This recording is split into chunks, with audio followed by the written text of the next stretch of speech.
नमस्कार। आकाशवाणी से प्रस्तुत है समाचार प्रभात।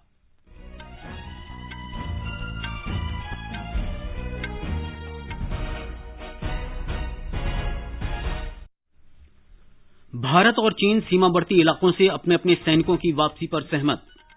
देश में अब तक 4,24,000 से अधिक लोग कोरोना संक्रमण से स्वस्थ हुए। दिल्ली के कंटेनमेंट जोन में घर घर जाकर स्वास्थ्य सर्वेक्षण कार्य पूरा।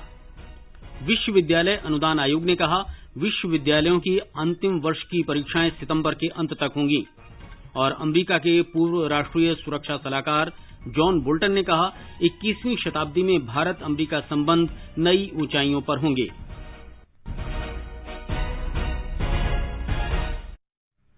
समाचार प्रभात के इस अंक में अपने सहयोगी सिद्धार्थ सिंह के साथ मैं मुकेश कुमार। भारत और चीन आपसी संबंधों के विकास के लिए सीमा पर शांति बहाली के लिए सहमत हो गए हैं। विदेश मंत्रालय ने बताया कि राष्ट्रीय सुरक्षा सलाहकार अजीत डोभाल और चीन के विदेश मंत्री वांग यी की रविवार को इस मुद्दे पर व्यापक विचार विमर्श के बाद सहमति बनी।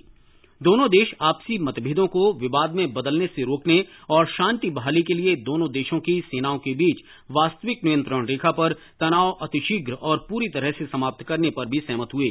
दोनों पक्ष सीमावर्ती इलाकों में तनाव को चरणबद्ध तरीके से समाप्त करने पर राजी हुए।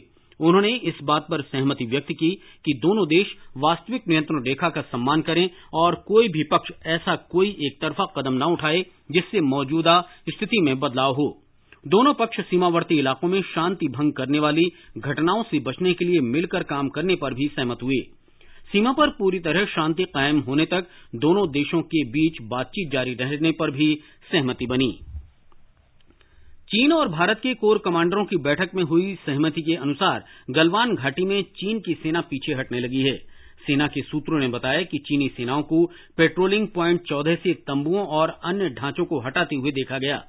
हमारे संवाददाता ने बताया है कि चीनी सेना के वाहनों की वापसी गलवान, हॉट स्प्रिंग और गोगरा में देखी गई। ये गतिविधियां 30 जून को चुशुल में कोर कमांडरों के बीच हुई सहमति के अनुसार हैं।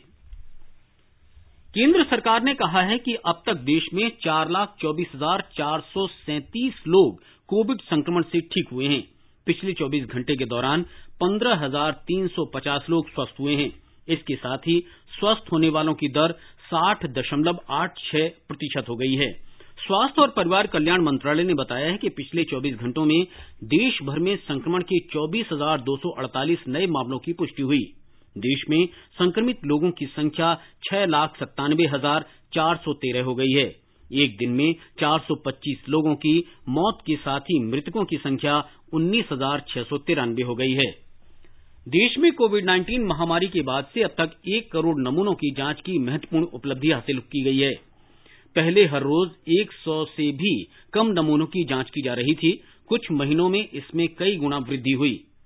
ये सब अनुसंधान संस्थान, मेडिकल कॉलेज, जांच प्रयोगशालाओं, मंत्रालयों, एयरलाइंस और डाक सेवाओं सहित विभिन्न पक्षों की समर्पित टीम के प्रयासों से ही संभव हुआ।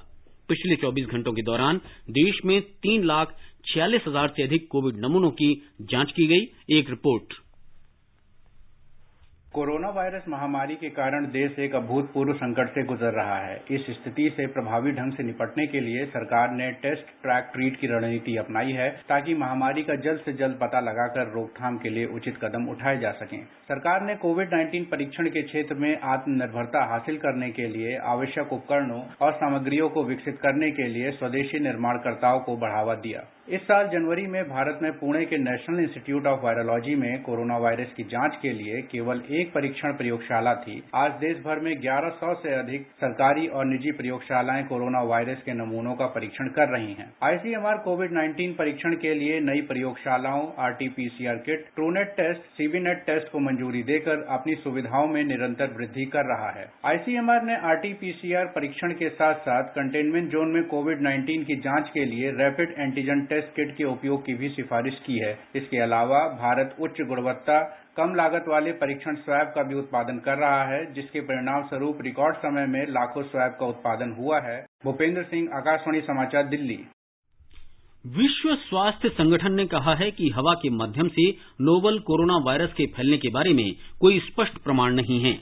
हवा में मौजूद कणों के माध्यम से वायरस के प्रसार के बारे में 32 देशों के 239 वैज्ञानिकों की शोध के बाद विश्व स्वास्थ्य संगठन में संक्रमण से बचाव और नियंत्रण संबंधी तकनीकी टीम की प्रमुख डॉक्टर बेनेडिक्टा एल्ग्रांजी का ये बयान आया है। शोधार्थियों ने कोविड संक्रमण के फैलने के संबंध में विश्व स्वास्थ्य संगठन की सिफारिशों पर पुनर्विचार की अपील की है, लेकिन विश्व स्वास्थ्य संगठन को हवा के माध्यम से इस वायरस के फैलने का कोई ठोस प्रमाण नहीं मिला। वैज्ञानिक और औद्योगिक अनुसंधान परिषद के महानिदेशक शिखर मांडे ने लोगों से पूरी सुरक्षा बरतने का आग्रह किया है। उन्होंने कहा है कि हवा के जरिए फैलने वाला संक्रमण भी वायु में ज्यादा देर तक नहीं रह सकता। श्री मांडे ने आकाशवाणी से विशेष बातचीत में कहा कि मास्क पहनने और सुरक्षित दूरी से ही कोविड संक्रमण की आशंका कम की जा सकती है। हम लोग जो प्रिकॉशन ले रहे हैं उसे नियमित रूप से उसका पालन करें, ये काफी होगा। जैसे कि सोशल डिस्टेंसिंग मेंटेन करना है, मास्क पहनना है, जहाँ पे वेंटिलेशन अच्छा ना हो वहाँ पे संभावना बढ़ जाती है। इसलिए बंद जगहों पे भी ये आवश्यक है कि इसी तरह से अगर वेंटिलेट कर रखे और फैंस वगैरह लगाए तो फिर संभावना बहुत कम हो जाती है कोविड होने की। दिल्ली में कोविड मामलों की संख्या 1 लाख को पार कर गई है। कल 1379 नए मामलों की पुष्टि हुई है। संक्रमित लोगों की संख्या 1,08,23 हो गई है। इनमें से 72,000 रोगी ठीक हो गए हैं। दिल्ली में वायरस से ठीक होने वालों की दर 72% के आसपास पहुंच गई है। पिछले 24 घंटे के दौरान 48 मौतों की पुष्टि हुई है। इसके साथ ही राष्ट्रीय राजधानी क्षेत्र में मरने वालों की संख्या 3,115 हो गई है। कर्नाटक सरकार ने अंतर्राज्यीय यात्रियों के लिए नए क्वारंटीन नियमों की घोषणा की है। महाराष्ट्र सहित अन्य राज्यों से कर्नाटक आने वाले लोगों को 14 दिन के लिए होम क्वारंटीन में रखा जाएगा। महाराष्ट्र से आने वाले लोगों के लिए 7 दिन के लिए संस्थागत क्वारंटीन के पहले के नियम हटा दिए गए हैं। किसी अन्य राज्य से कर्नाटक आने वाले उन व्यक्तियों की जांच अनिवार्य होगी जिनमें कोरोना के लक्षण पाए जाएंगे।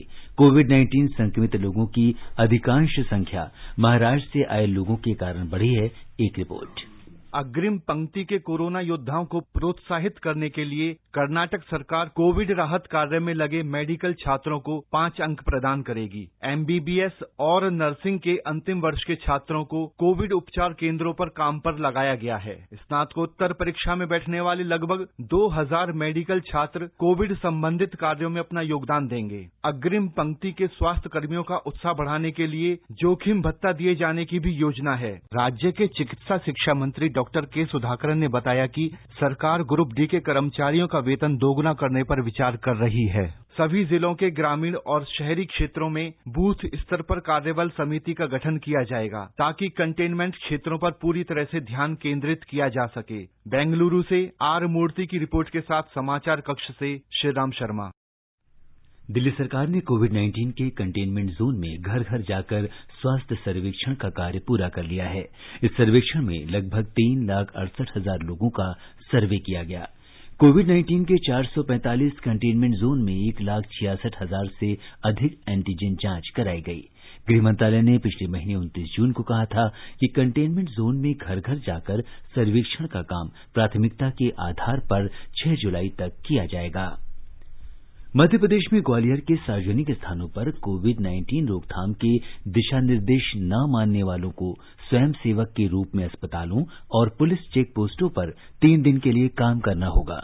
कोविड-19 के दिशा निर्देशों का उल्लंघन करने वालों से जुर्माना भी वसूला जाएगा। ब्यौरा हमारे संवाददाता से।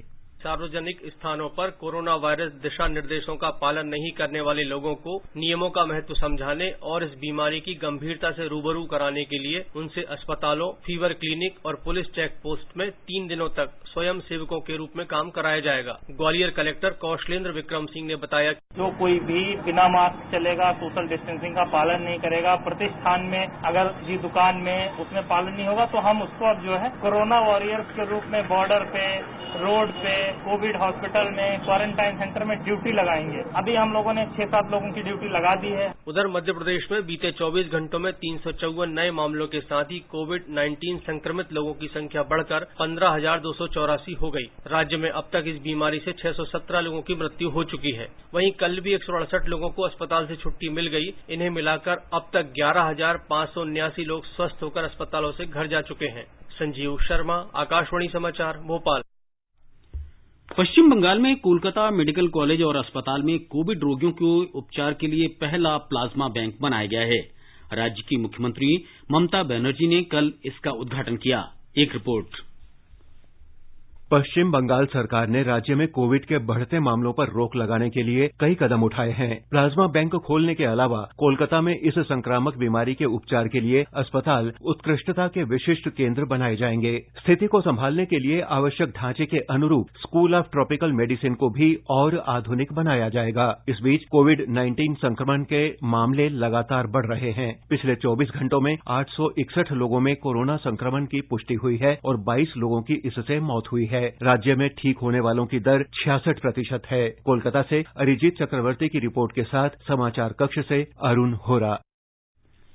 केरल की राजधानी तिरुवनंतपुरम में भी एक सप्ताह के लिए लॉकडाउन फिर शुरू किया गया है। शहर में पुलिस की कड़ी निगरानी में हाई अलर्ट की घोषणा की गई है। नगर निगम के सभी 100 वार्ड बंद हैं। प्रवेश और निकास मार्ग को छोड़कर शहर की ओर जाने वाले सभी रास्ते बंद कर दिए गए हैं। केवल आवश्यक सेवाओं को अनुमति दी गई है। सार्वजनिक परिवहन सेवाएं और सभी सरकारी कार्यालय भी बंद हैं। पिछले 24 घंटे में 193 लोग संक्रमित हुए हैं और 167 रोगी स्वस्थ हुए हैं। राज्य में पिछले 18 दिन से रोजाना 100 से अधिक लोग कोरोना से संक्रमित पाए जा रहे हैं। अरुणाचल प्रदेश की राजधानी ईटानगर में कल से एक सप्ताह के लिए पूर्ण लॉकडाउन लागू किया गया। कोरोना के बढ़ते मामलों को देखते हुए ये निर्णय लिया गया है। महाराष्ट्र में राज्य सरकार मिशन बिगिन अगेन के 5वें चरण में प्रतिबंध धीरे धीरे उठा रही है। कंटेनमेंट जोन के बाहर के होटल्स, लॉज और अतिथि घरों को अपनी कुल क्षमता के 33% क्षमता के साथ कल से खुलने के बारे में नए आदेश जारी किए गए हैं।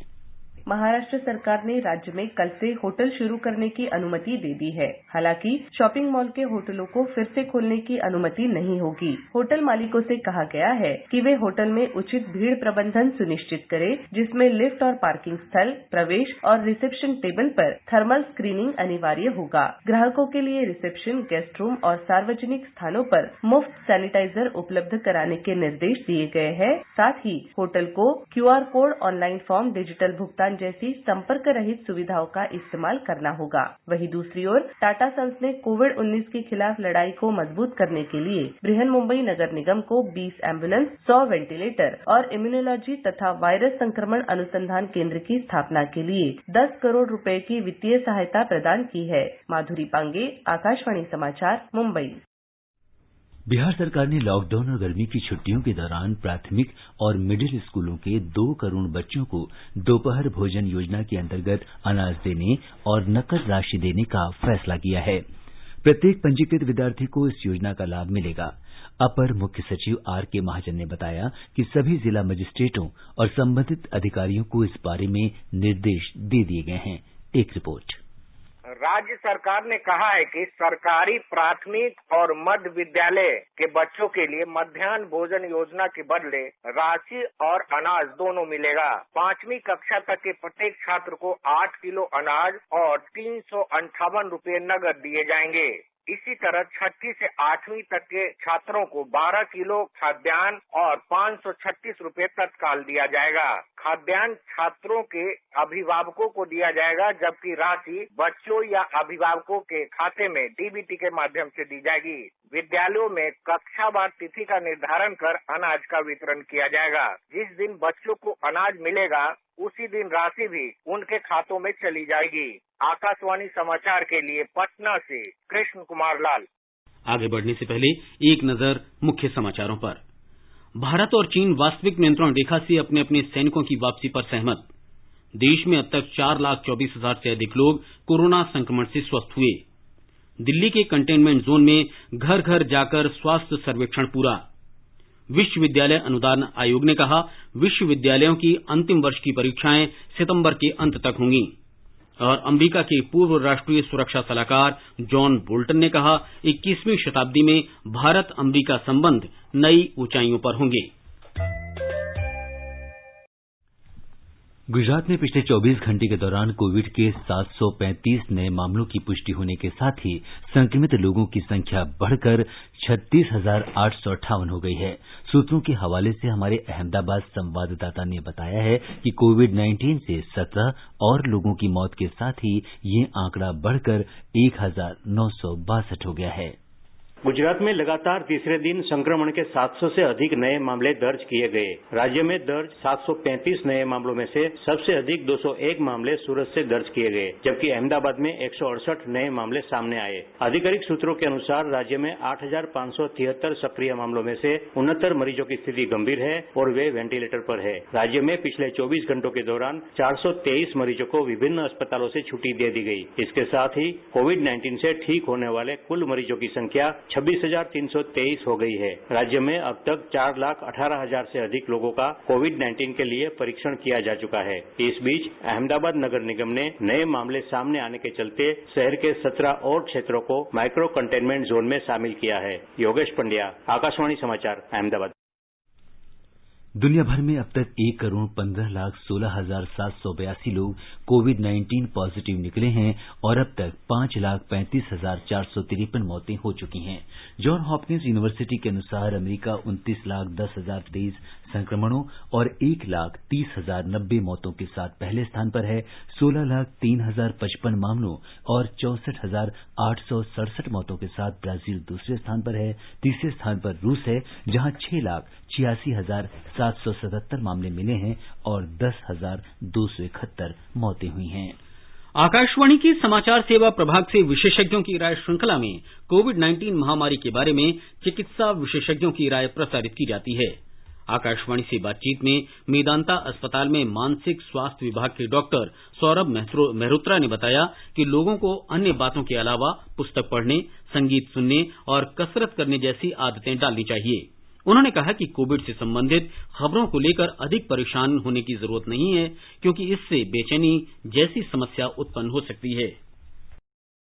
Some people like to do gardening, some people like to do cooking. All of these qualify as positive addictions and have a significant benefit in reducing the stress. Then social connection is very important. Akashvani के समाचार सेवा प्रभाग से आज phone in कार्यक्रम के अंतर्गत कोविड-19 पर विशेष परिचर्चा प्रसारित की जाएगी। ये कार्यक्रम FM गोल्ड चैनल और अतिरिक्त मीटरों पर रात 9:30 बजे से सुना जा सकता है। श्रोता स्टूडियो में हमारे टोल फ्री नंबर 1800-11-5767 पर फोन कर विशेषज्ञ से सवाल पूछ सकते हैं। श्रोता 011-2331-4444 पर भी सवाल पूछ सकते हैं। #AskAIR का इस्तेमाल कर Twitter handle @AIR News Alert से भी सवाल पूछे जा सकते हैं। विश्वविद्यालय अनुदान आयोग यूजीसी ने परीक्षाओं से संबंधित अपने पूर्व के दिशा निर्देशों में संशोधन किया है। सुरक्षा, विद्यार्थियों की प्रगति और व्यापक हितों को ध्यान में रखते हुए यूजीसी ने तय किया है कि इंटरमीडिएट सेमेस्टर के छात्र छात्राओं का मूल्यांकन पूर्व के दिशा निर्देशों के मुताबिक आंतरिक मूल्यांकन के आधार पर होगा। यूजीसी ने यह भी तय किया है कि अंतिम सेमेस्टर के छात्र छात्राओं की परीक्षा सितंबर में होगी, जो कि पहली जुलाई में होनी थी। गृह मंत्रालय ने विश्वविद्यालयों और शिक्षण संस्थानों को परीक्षाएं आयोजित करने की अनुमति दे दी है। उच्च शिक्षा सचिव को लिखे एक पत्र में कहा गया है कि अंतिम सत्र की परीक्षाएं विश्वविद्यालय अनुदान आयोग के दिशा निर्देशों के अनुसार संचालित की जानी चाहिए। ये परीक्षाएं केंद्रीय स्वास्थ्य और परिवार कल्याण मंत्रालय की मानक संचालन प्रक्रिया और विश्वविद्यालयों के शैक्षिक वर्ष के अनुरूप होंगी। तमिलनाडु सरकार के शिक्षा विभाग ने +1 और +2 में 4 मुख्य विषयों की व्यवस्था फिर से लागू करने का फैसला किया है। शिक्षा विभाग ने हाल ही में आदेश जारी करके कहा था कि अगले शैक्षणिक सत्र से 3 मुख्य विषयों के साथ 2 अनिवार्य भाषाओं के प्रश्न पत्र लागू होंगे, ताकि छात्रों पर किताबों का बोझ कम हो। हालांकि कुछ अभिभावकों ने इस कदम का विरोध करते हुए कहा कि अभी गणित, भौतिकी, रसायन शास्त्र और जीव विज्ञान विषय रहते हैं और +2 के बाद वे इंजीनियरिंग में भी जा सकते हैं और मेडिकल में भी, लेकिन नई व्यवस्था में छात्र केवल एक ही लाइन में जा सकेंगे। इस विरोध के बाद सरकार ने एक और आदेश जारी करके 4 मुख्य विषयों की व्यवस्था बहाली का आदेश जारी कर दिया है। तमिलनाडु के मुख्यमंत्री ई पलनीसामी आज वीडियो कॉन्फ्रेंस के जरिए अरियालूर मेडिकल कॉलेज की आधारशिला रखेंगे। ये कलाकुरुची, कांचीपुरम, कुड्डालूर और अरियालूर में 4 मेडिकल कॉलेजों में से एक है। इस कॉलेज को जनवरी 2020 में मंजूरी मिली थी।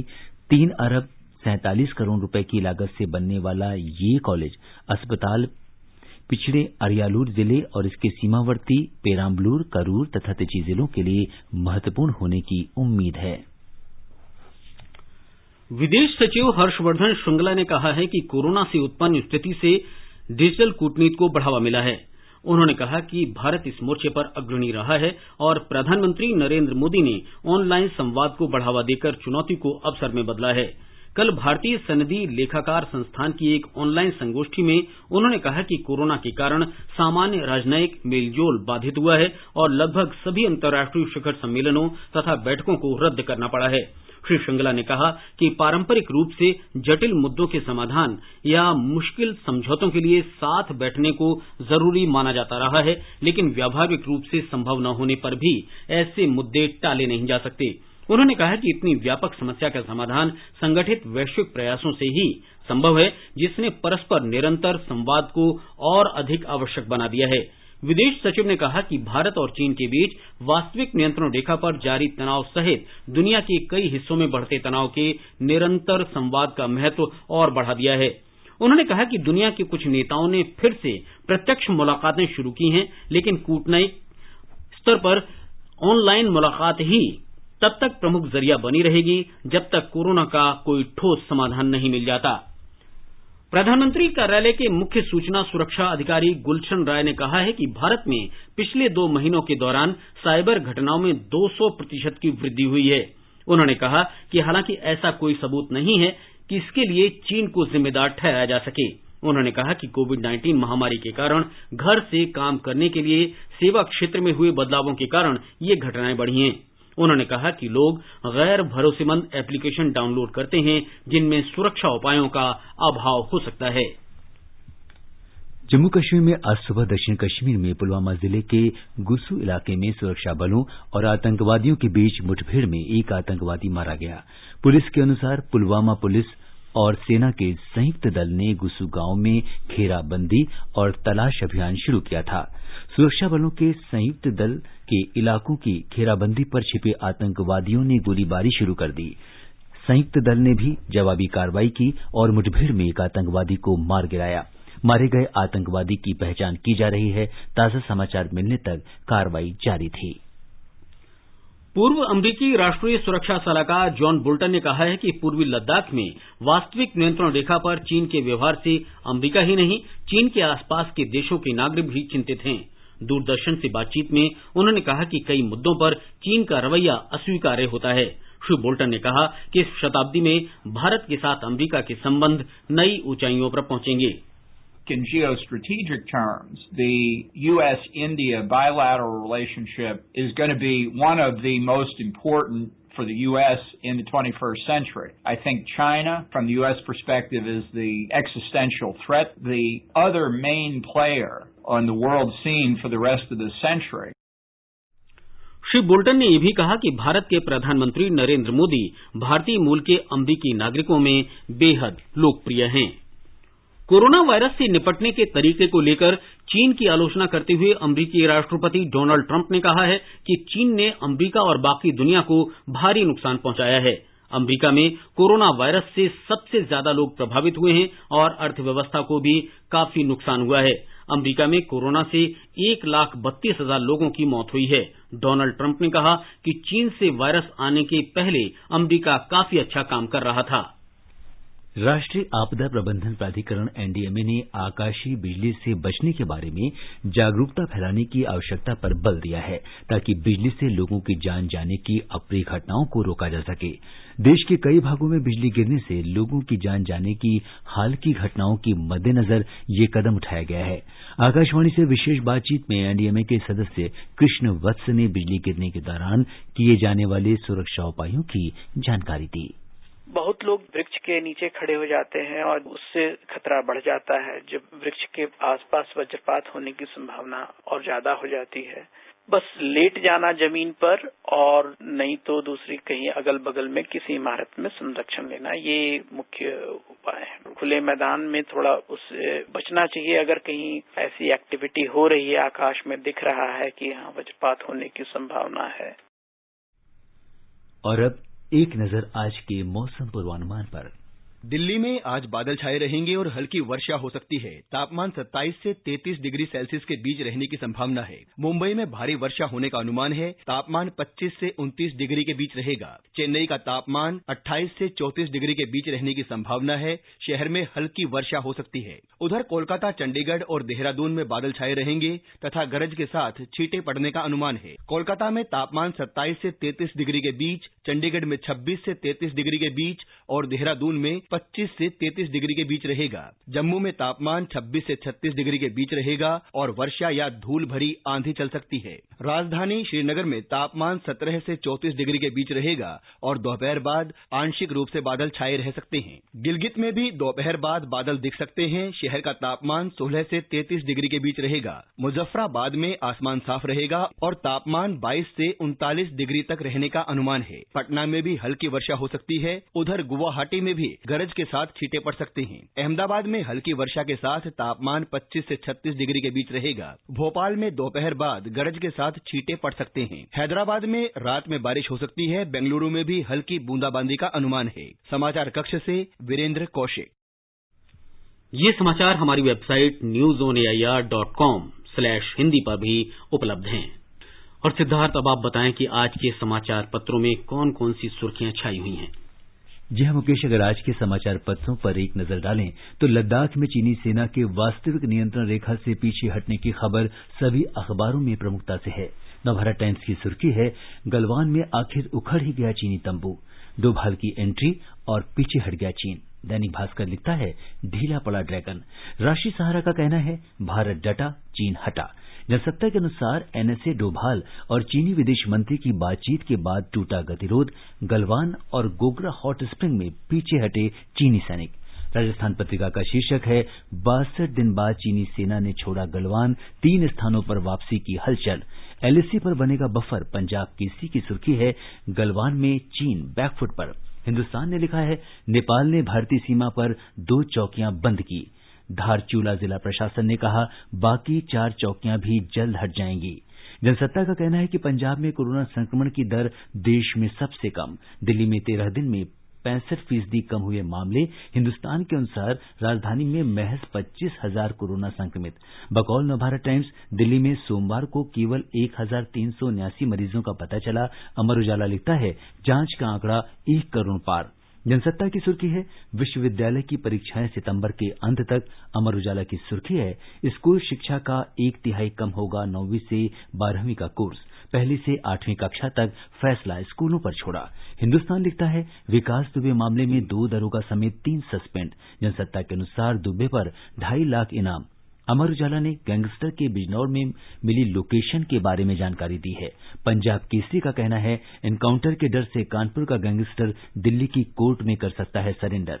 दैनिक भास्कर ने खास खबर में लिखा है, 118 दिन बाद कल से नए नियमों के साथ होगी क्रिकेट की वापसी। इंग्लैंड और वेस्टइंडीज के बीच शुरू हो रही टेस्ट श्रृंखला में कोरोना का असर दिखेगा। हिंदुस्तान ने 103 वर्षीय बुजुर्ग के स्काई डाइविंग में रिकॉर्ड की खबर सचित्र प्रकाशित की है। और अंत में मुख्य समाचार एक बार फिर, भारत और चीन वास्तविक नियंत्रण रेखा से अपने अपने सैनिकों की वापसी पर सहमत। देश में अब तक 4,24,000 से अधिक लोग कोरोना संक्रमण से स्वस्थ हुए। दिल्ली के कंटेनमेंट जोन में घर घर जाकर स्वास्थ्य सर्वेक्षण कार्य पूरा। विश्वविद्यालय अनुदान आयोग ने कहा, विश्वविद्यालयों की अंतिम वर्ष की परीक्षाएं सितंबर के अंत तक होंगी। और अमेरिका के पूर्व राष्ट्रीय सुरक्षा सलाहकार जॉन बोल्टन ने कहा, 21वीं शताब्दी में भारत अमेरिका संबंध नई ऊंचाइयों पर होंगे। इसके साथ ही समाचार प्रभात का ये अंक समाप्त हुआ। नमस्कार।